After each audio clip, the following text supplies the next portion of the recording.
I'm Vinson, and I'm an alto saxophone owner and occasional player.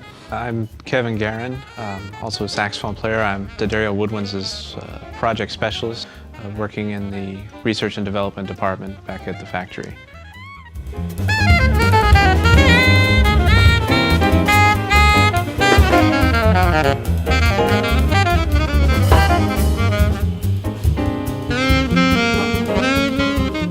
The inspiration for this mouthpiece was a great vintage New York Meyer mouthpiece. Every alto player goes through a phase where they're looking for one of these great old mouthpieces, and the cost has become so prohibitive to actually try to find one, number one, that's in good shape, but that you can afford. I mean, we're talking $1,500 to up to $2,500 for a good example mouthpiece.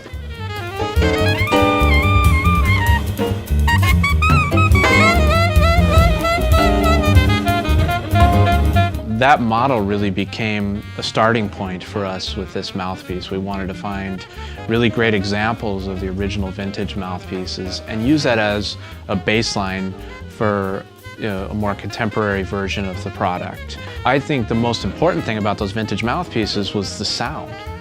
And the very first thing that we did in development was try to recapture that tone quality and then put a facing and a baffle combination that would suit the needs of modern players. Well, that's one of the goals that we set out, is to find a mouthpiece that had common ground with a large group of players. Our sound comes from our ears. What a mouthpiece does is facilitate your ability to get the sound that you have in your ears. What makes a great mouthpiece is just one that allows you to reach that sound, and maybe also to massage it around the edges and to change various details of it deliberately and quickly, and to get what it is that you're looking for sonically. I put on this mouthpiece for the first time today. I haven't played this one before, and with the right reed I was immediately able to just reach inside my ears for whatever sound it was I wanted and have it come out of my horn.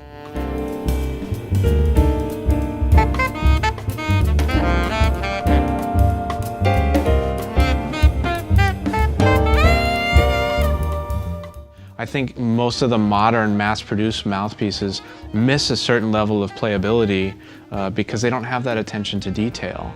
And what we did in this process is look at the attention to detail that those fine craftspeople were really focused in on, and figure out a way to produce that without adding that hand finishing element to it, without adding that variation.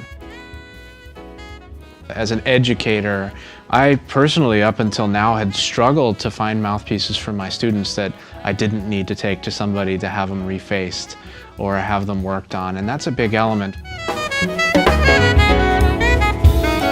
Really, the mouthpiece for me is something that you don't want to have to think about. But usually when I'm aware of a mouthpiece, it's a bad thing, because I'm aware of it because of an obstacle that it's putting in my way. With this one, there aren't really any obstacles.